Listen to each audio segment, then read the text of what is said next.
आज के इस एक्सप्लेनर में हम बालों के पतले होने के पीछे छुपे दिलचस्प विज्ञान पर बात करने वाले हैं। अक्सर बालों का झड़ना सिर्फ एक बाहरी समस्या लगती है ना? लेकिन इसका सच कहीं ज्यादा गहरा और जटिल है। आज हम स्कल्प पर पड़ने वाले बाहरी दबाव से शुरू करके हमारे पेट के माइक्रोस्कोपिक गट माइक्रोबायोम तक का एक पूरा आउटसाइड इन सफर तय करेंगे। हम स्टेप बाय स्टेप समझेंगे कि आखिर बाल क्यों और कैसे झड़ते हैं।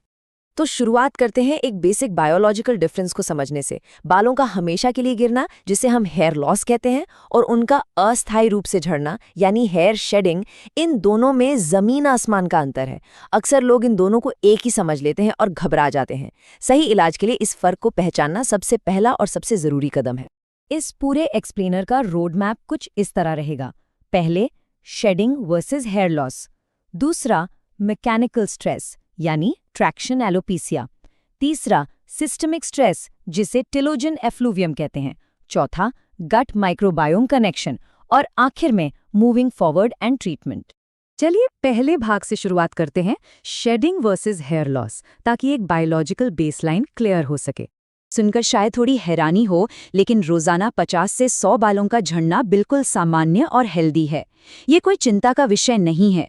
ये हमारे शरीर के नियमित साइकिल का एक हिस्सा है, जहां पुराने बाल झड़ते हैं ताकि नए बाल उग सकें। असल में हमारा स्कैल्प फेजेस में काम करता है। एक तरफ होती है लंबी एक्टिव ग्रोथ स्टेज, जिसे एनाजन फेज कहते हैं। ये फेज करीब 4 साल तक लगातार चलता है और नॉर्मली स्कैल्प के 85% बाल इसी एक्टिव फेज में होते हैं। और दूसरी तरफ एक छोटा रेस्टिंग फेज होता है, टीलोजन फेज, जो करीब 4 महीने चलता है। इसके बाद बाल झड़ जाता है और नया बाल उसकी जगह लेने लगता है। अब चलते हैं दूसरे भाग की तरफ, मैकेनिकल स्ट्रेस और ट्रैक्शन एलोपेशिया। देखते हैं जब बाहरी ट्रॉमा होता है तो क्या बदलाव आते हैं। कुछ हेयर स्टाइलिंग के तरीके फिजिकली हमारे बालों के जड़ों को भारी नुकसान पहुंचा सकते हैं।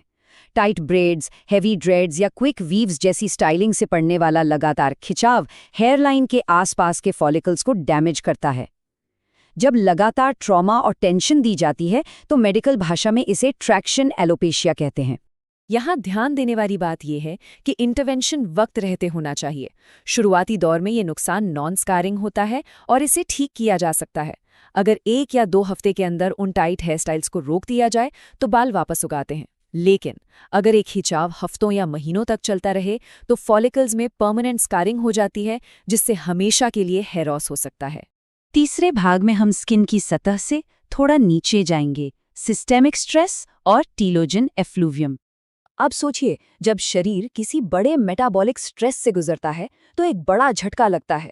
ऐसे में हैरान करने वाली बात यह है कि 70% तक एक्टिवली बढ़ने वाले बाल अचानक से समय से पहले टीलोजन फेज यानी रेस्टिंग और शेडिंग फेज में धकेल दिए जाते हैं। इस कंडीशन को ही टीलोजन एफ्लूवियम कहा जाता है। इस चार्ट से उस कंफ्यूज करने वाले डिलेड इफेक्ट को समझना बहुत आसान हो जाता है। किसी बड़ी बीमारी, सर्जरी या क्रैश डाइट जैसी ट्रिगर घटना के गुजर जाने के औसतन 3 महीने बाद अचानक से सिवियर हेयर शेडिंग शुरू होती है। क्योंकि असली ट्रिगर तो महीनों पहले ही निकल चुका होता है, लोग अक्सर घबरा जाते हैं और इस करंट शेडिंग को समझ नहीं पाते। चौथा भाग, द गट माइक्रोबायोम कनेक्शन। ये एक बिल्कुल ही एडवांस्ड और दिलचस्प एरिया है।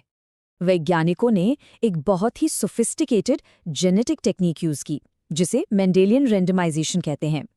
इसका फायदा ये है कि ये लाइफस्टाइल बायसेस को पूरी तरह हटा देती है। इससे रिसर्चर्स सीधे तौर पर ये देख पाए कि क्या वाकई गट बैक्टीरिया और पैटर्न बॉल्डनेस के बीच कोई direct cause and effect relationship है। 2 लाख से अधिक प्रतिभागियों के वेरिएबल्स को इस स्टडी में आइसोलेट किया गया। इस मैसिव फ्लो चार्ट से साफ होता है कि कैसे इस अप्रोच ने प्रूव किया कि गट माइक्रोबायोम यानी हमारे पेट के माइक्रोस्कोपिक बैक्टीरिया सच में डायरेक्टली हमारे हेयर फॉलिकल्स को इन्फ्लुएंस करते हैं। ये स्टडी बैक्टीरिया को अलग अलग कैटेगरीज में नीटली डिवाइड करती है। कुछ माइक्रोब्स ऐसे हैं जो बाल झड़ने की रफ्तार को बढ़ाते हैं, जबकि दूसरी तरफ कुछ ऐसे बैक्टीरिया भी हैं जो एक ढाल की तरह प्रोटेक्ट करते हैं और एलोपेशिया के अगेंस्ट लड़ते हैं। मतलब सिर्फ बैक्टीरिया का होना बुरा नहीं है, मैटर ये करता है कि कौन सा बैक्टीरिया मौजूद है। लेकिन ये बायोलॉजी काम कैसे करती है? हमारा माइक्रोबायोम पेट और दिमाग हार्मोन्स के साथ डायरेक्टली इंटरैक्ट करते हैं। क्लोस्ट्रीडियम स्कैंडेंस जैसे कुछ खास बैक्टीरिया के पास एक ऐसी क्षमता होती है कि वो स्ट्रेस हार्मोन्स को एंड्रोजन्स में बदल सकते हैं, और एंड्रोजन्स वही मेन हार्मोन्स हैं जो बालों को पतला करते हैं।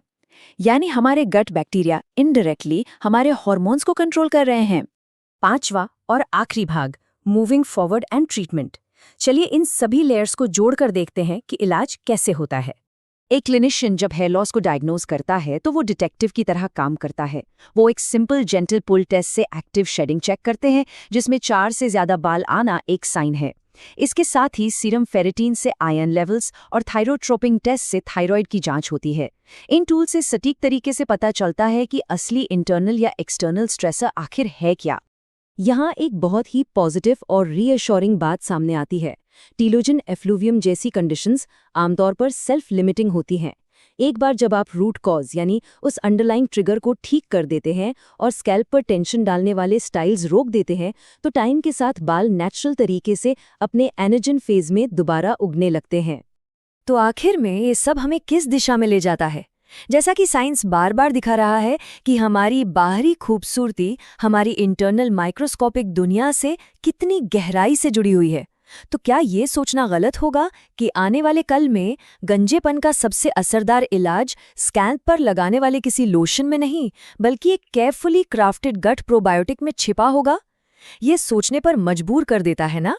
बिल्कुल एक नया नजरिया।